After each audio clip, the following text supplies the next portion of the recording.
Friends, இன்றைக்கி ஒரு சூப்பரான ஹெல்த்தியான வீடியோ தான் பார்க்க போகிறோம். காலையில் எம்டி ஸ்டொமக்கில் மார்னிங்கே வந்து இந்த மாதிரி ஒரு ஸ்மூத்தி ஹெல்த்தியாக எடுத்துக்கோங்க. அதுக்கப்புறம் பார்த்திங்கன்னா அம்மா ஊர்லேருந்து வந்திருந்தாங்க. கொஞ்சம் சில கிளிப்பிங். அதுக்கப்புறம் இனிமேல் வாழ்க்கையில் ரோல்டு கோல்டே வாங்க மாட்டேன் அப்படின்னு நீங்களே இந்த வீடியோ பார்த்ததுக்கப்புறம் டிசைட் ஆகிடுவீங்க. அதுக்கப்புறம் பார்த்திங்கன்னா மிஸ்டர் எக்ஸ் படத்துக்கு போயிருந்தோம். அதுக்கப்புறம் சின்னதாக லட்டு, அதுவும் ஹெல்த்தியாக மேங்கோ புட்டிங்கும் சேர்த்து இது வந்து சூப்பராக குழந்தைங்களுக்கு இஷ்டப்பட்டு சாப்பிடுவாங்க இதை செஞ்சு கொடுத்திங்கன்னா.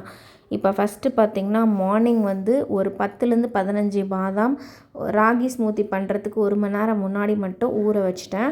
இப்போ பார்த்திங்கன்னா அந்த தண்ணியில் ஊற வச்சு மட்டும்தான் சாப்பிட்ணும். பாதாம் வந்து ஹெல்த்தியாக ப்ரோட்டீன் இருக்கிறதுனால அதை எடுத்துக்கிட்டேன். இப்போ ஒரு கிளாஸ் வந்து 250 gram ragi, so 2 glass 500 gram ragi எடுத்து நைட்டே வந்து ஊற போட்டுட்டேன். ஊற போட்டதுக்கப்புறம் பார்த்திங்கன்னா ஒரு 4 வாட்டி வாஷ் பண்ணணும். அப்போ தான் வந்து அந்த பேட் ஸ்மெல் வந்து அந்த ஸ்மூத்திலேருந்து போகும்.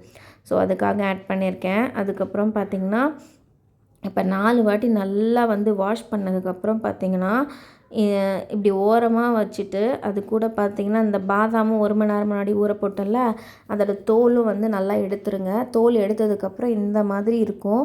ஒரு 10லேருந்து 15 பாதாம் வந்து எடுத்துருக்கல, அதையும் ஆட் பண்ணிக்கோங்க. இப்போ நான் எல்லாம் தேங்காய் இருக்குல்ல, அது ஒரு அரை முடி எடுத்திருக்கேன், அதுவும் ஆட் பண்ணிக்கோங்க. அதுக்கப்புறம் 2 கப்பு ராகி வந்து ஊற போட்டிருக்கல, தண்ணியெல்லாம் வடிச்சிட்டு வெறும் ராகி மட்டும் எடுத்துகிட்டு அதையும் போட்டு பிளெண்டரில் நல்லா தண்ணி ஊற்றாமல் ஃபஸ்ட்டு அரைச்சிக்கோங்க. அரைக்கும் போது இந்த மாதிரி தான் வரும். அப்புறமா ஒரு 250 ml, அதாவது நான் ஃபஸ்ட்டு காட்டியிருந்தேன்ல அந்த கிளாஸில் ஒரு கிளாஸ் ஃபுல்லாக தண்ணி எடுத்துகிட்டு நல்லா மிக்சியில் அடிச்சுக்கோங்க. அடித்ததுக்கப்புறம் பார்த்திங்கன்னா பால் வந்து 2 வாட்டி நான் வந்து ரேஷன் துணியில் வெள்ளை தோத்தி இருந்துச்சுல அதில் ஃபில்டர் பண்ணேன். ஃபஸ்ட்டு ஸ்ட்ரெயினரில் வச்சு ஃபில்டர் பண்ணும்போது பார்த்திங்கன்னா அவ்வளோவா பால் கிடைக்கல, அதுவும் கஷ்டமாக இருந்துச்சு. ஆனால் இந்த மாதிரி பண்ணும்போது பார்த்திங்கன்னா நல்லா வந்து நிறைய பால் கிடச்சிது. கிட்டத்தட்ட ஒரு 1/2 லிட்டர் பால் கிடச்சிதுன்னு வச்சுக்கலாம். 1/2 லிட்டருக்கும் கம்மியாக ஒரு 100 ml இருக்கும், 400 ml கிடச்சிருக்கும். இந்த ராகி பால் வந்து சுற்றி பிழிஞ்சு எடுக்கும்போது உங்களுக்கு வந்து பால் நிறைய கிடைக்கும். இந்த ராகி பால் எடுக்கும்போது பார்த்திங்கன்னா கால்சியம் அதிகமாக இருக்கிறதுனால முட்டி வலி, தேய்மானம், முட்டி வலி வராமல் இருக்கிறவங்களுக்கு இந்த ராகி பால் அவ்வளோ ஹெல்ப்ஃபுல்லாக இருக்கும். அன்றாடம் வந்து ராகி லட்டுவோ களியோ அந்த மாதிரி ஆட் பண்ணிக்கோங்க உங்கள் டயட்டில். எப்போவுமே 30 வயசுக்கு மேலே பண்ணி கஷ்டப்படுறது 30 வயசில் இருக்கும்போதே ஸ்டார்ட் பண்ணிக்கோங்க இந்த மாதிரி ஹெல்த்தியாக கொஞ்சம் சாப்பிட்றதுக்கு. இது வந்து அயன் அப்சார்ப்ஷன் அதிகமாக இன்க்ளூட் ஆகும். நம்ம இப்போ ப்ரோட்டீனுக்கு வந்து பாதாமும் கால்சியமுக்கு ராகியும் எடுத்திருக்கோம். ஸோ இவ்வளோ தான் வந்து எனக்கு திப்பியே கிடச்சிது. எல்லாத்தையும் பிழிஞ்சு இந்த மாதிரி சக்கையாக எடுத்துட்டேன். இவ்வளோ பால் கிடச்சிது எனக்கு. அது கூட ஒரு ஸ்மூத்தி பண்ணுறதுக்கு 1 டீஸ்பூன் பம்கின் சீடு, 4-5 கேஷ்யூ, அதுக்கப்புறம் 4-5 டேட்ஸ் எடுத்திருக்கேன். அது கூட 1 டீஸ்பூன் வந்து வாட்டர்மெலான் சீடு, அது கூட பார்த்திங்கன்னா 1 டீஸ்பூன் வந்து காஞ்ச திராட்சை, எல்லாத்தையும் ஊற போட்டுட்டேன். ஒரு 20 நிமிஷம் மட்டும் ஊற போட்டுட்டு அதுக்கப்புறம் பார்த்திங்கன்னா 20 நிமிஷம் கழிச்சு இந்த மாதிரி இருந்துச்சு. இப்போ தண்ணியெல்லாம் வடிச்சிட்டு நம்ம ஊற வச்சுருக்கோம்ல அந்த சீட்ஸு, டேட்ஸு அதை மட்டும் ஆட் பண்ணிவிட்டு ஃபஸ்ட்டு மிக்சியில் நைஸாக பேஸ்ட்டாக அரைச்சி இந்த மாதிரி எடுத்துக்கிட்டேன். அப்படியே அரைப்படலைன்னா அந்த ஊற வச்சு எடுத்துருந்தாலும் அந்த பால் அது கொஞ்சம் ஊற்றி நல்லா அரைச்சிக்கோங்க. இப்போ நல்லா அரைச்சதுக்கப்புறம் சின்ன மிக்ஸி ஜார்லேருந்து பெரிய மிக்ஸி ஜாருக்கு ட்ரான்ஸ்ஃபர் பண்ணிவிட்டு 100 ml ராகி பால் அதில் போட்டு நல்லா அடிச்சிட்டேன். இப்போது ஸ்மூத்தி வந்து இந்த மாதிரி ஃப்ரோஸியாக இருக்கும். இந்த மாதிரி நீங்கள் குடிச்சு பார்த்தீங்கன்னா மத்தியானம் வரைக்கும் கண்டிப்பாக பசிக்காது.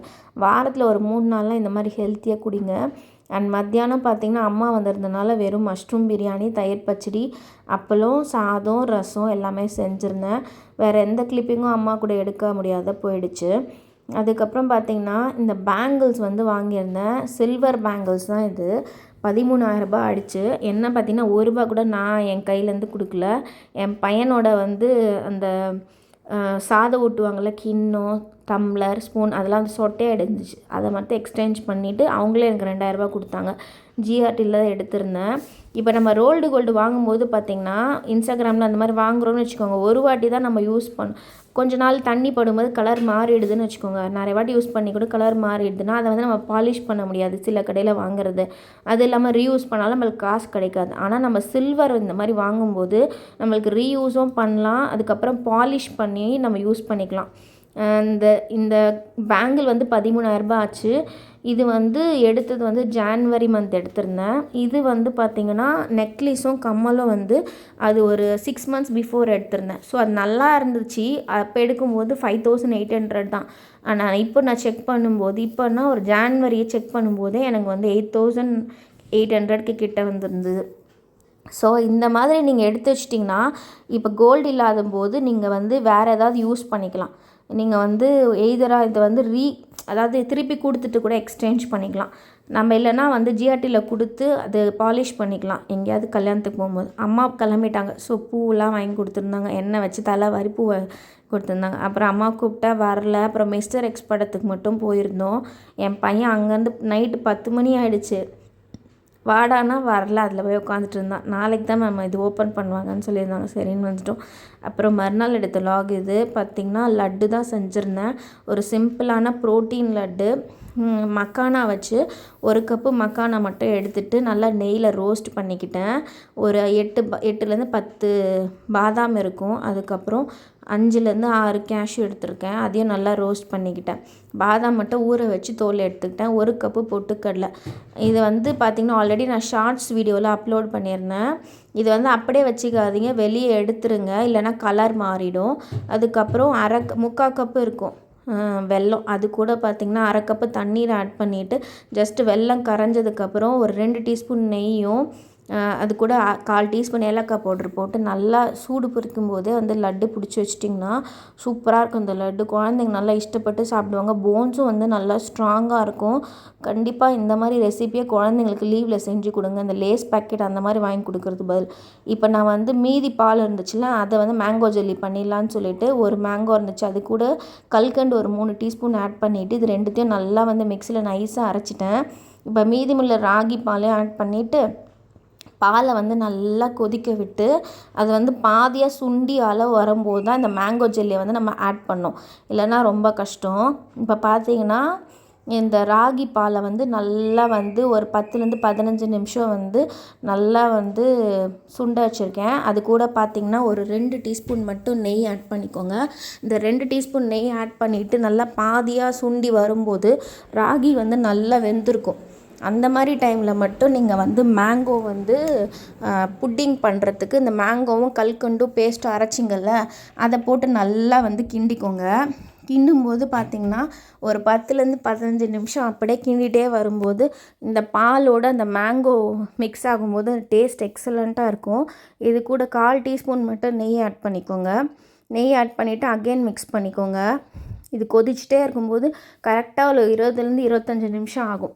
கூட வந்து 2 டீஸ்பூன் குங்குமப்பூ ஆட் பண்ணியிருக்கேன். ஆர்டிஃபிஷியல் கலர் எதுவுமே ஆட் பண்ணல.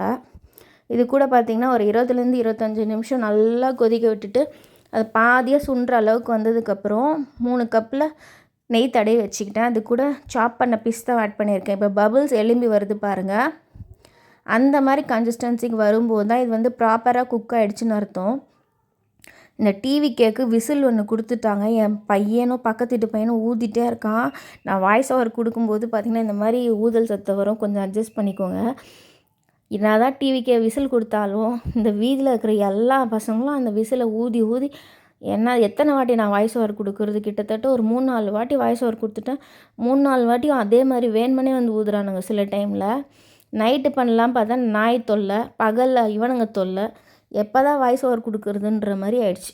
இப்போ பார்த்திங்கன்னா நல்லா எனக்கு வந்து அளவு கன்சிஸ்டன்சிலாம் தெரியாது. 2 வாட்டி தான் ஃபஸ்ட் டைம் ட்ரை பண்ணேன். ஐடியா மட்டும் சரி 2 கப்பில் தான் வந்துச்சு.